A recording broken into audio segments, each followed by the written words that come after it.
E aí, galera, hoje eu queria falar com vocês a respeito da igreja e a periferia.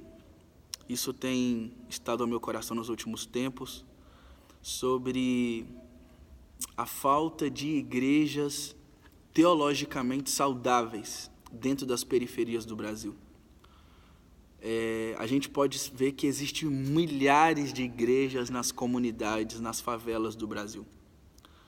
Mas igrejas que focam muito nas campanhas, igrejas que são neopentecostais, igrejas que não têm uma relevância dentro da sua comunidade local, e são igrejas do mover, e tal. E nada contra isso em si, mas a minha questão hoje são igrejas. Por que as igrejas que são saudáveis teologicamente, por que as igrejas que investem muito no ensino das Escrituras, por que essas igrejas elas não também focam em expandir as suas igrejas locais para dentro das periferias do Brasil? E por quê?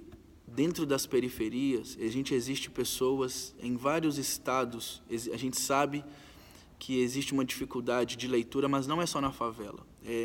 No Brasil inteiro hoje existe um déficit sobre a questão, da leitura, do ensino, da palavra, em todos os âmbitos que seja na parte de ensino. E meu coração ele tem se indignado em relação a isso. Hoje nós temos uma igreja dentro da Pedreira Prado Lopes, uma favela de aproximadamente 15 mil pessoas em Belo Horizonte. É a primeira favela da cidade de Belo Horizonte. Essa favela é onde também é situada a famosa Cracolândia, de Belo Horizonte. A nossa igreja fica na Rua da Cracolândia, na Rua Araribá. E a gente chegou aqui já tem 3 anos, e a gente sempre fez um trabalho social muito forte. E a gente começou a perceber que o social em si, ele não resolve o problema das pessoas, ele não é o que transforma as pessoas. Porque dentro da pedreira, dentro da favela do Brasil, as pessoas que moram nas comunidades, que são pobres, vão dizer, elas têm o mesmo problema que pessoas em bairros ricos. Qual que é o problema? O pecado. Elas são tão pecadoras quanto qualquer outra pessoa. E elas precisam tanto do Evangelho, elas precisam tanto do ensino das Escrituras, como qualquer outro local. Hoje nós temos trabalhado aqui fortemente sobre o ensino da palavra. Nós temos uma biblioteca hoje que empresta livros para a comunidade. Nós temos um seminário que, dentro da nossa igreja, uma escola bíblica, buscando ensinar mesmo valores cristãos, as doutrinas do Evangelho para a comunidade local, e é aberto esse seminário para toda a comunidade. Pessoas de outras igrejas podem participar também, e é isso que tem queimado o meu coração. A gente pode ver nas primeiras igrejas, que existiam as igrejas da Macedônia, e olha o que diz lá em 2 Coríntios capítulo 8, lá chega um momento aonde eu não vou ler, mas chega um momento aonde a igreja de Jerusalém estava passando por uma crise, e eles então decidem levantar algumas igrejas para ajudarem as igrejas de Jerusalém, a igreja de Jerusalém. Só o que acontece? Acontece que eles decidem colocar de fora as igrejas da Macedônia por serem igrejas pobres, igrejas com pessoas pobres. Mas no 2 Coríntios capítulo 8, se você ler lá, você vai perceber que aquelas pessoas daquelas igrejas, eles se mobilizaram e eles ofertaram, não o que tinham, mas ofertaram mais ainda. Ofertaram tudo o que podia em prol de suprir as necessidades da igreja de Jerusalém. Eram igrejas em lugares pobres. Mas, ao mesmo tempo, a gente vê também o próprio Jesus Cristo, onde que Jesus ia muito, em Betânia.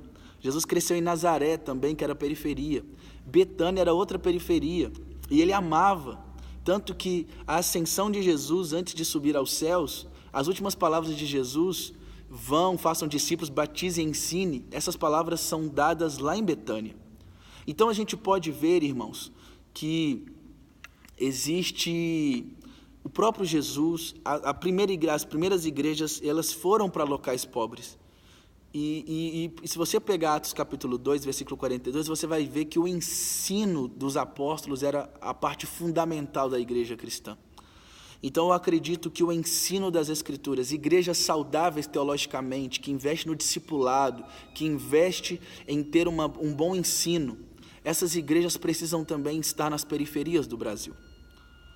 Porque às vezes a gente acredita que um dos motivos da gente poder trazer conhecimento para as periferias é através de ensinar o Evangelho, entendeu? E a gente precisa focar nisso. Então eu quero deixar esse recado para vocês, para a gente pensar junto. As igrejas nas periferias, que possam levantar pastores com um coração apaixonado de plantar igrejas saudáveis teologicamente, no ensino das Escrituras, dentro das favelas do Brasil. Então, e eu posso dizer para vocês, como pastor de uma igreja local dentro de uma favela, vale a pena investir nos ensinos. As nossas pregações aqui dos nossos cultos são todas pregações expositivas. Nós temos uma biblioteca hoje que os livros sempre estão sendo emprestados.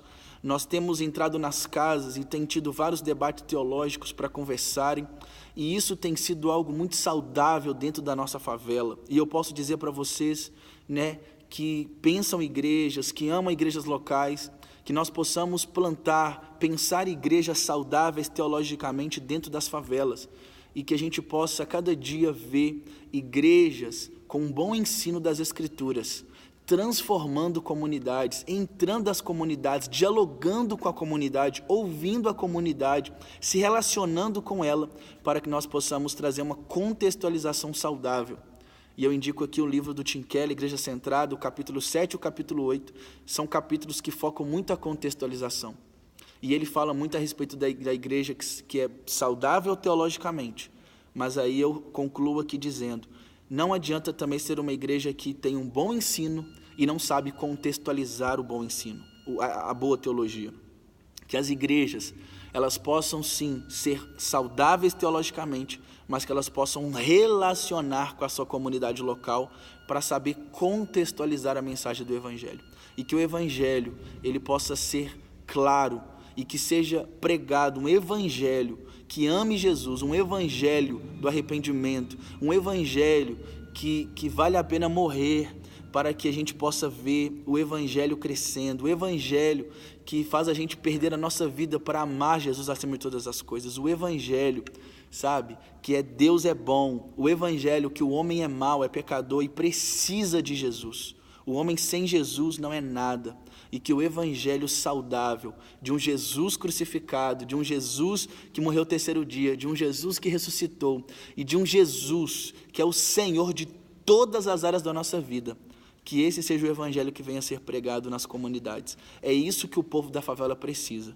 Tamo junto, e é de Deus.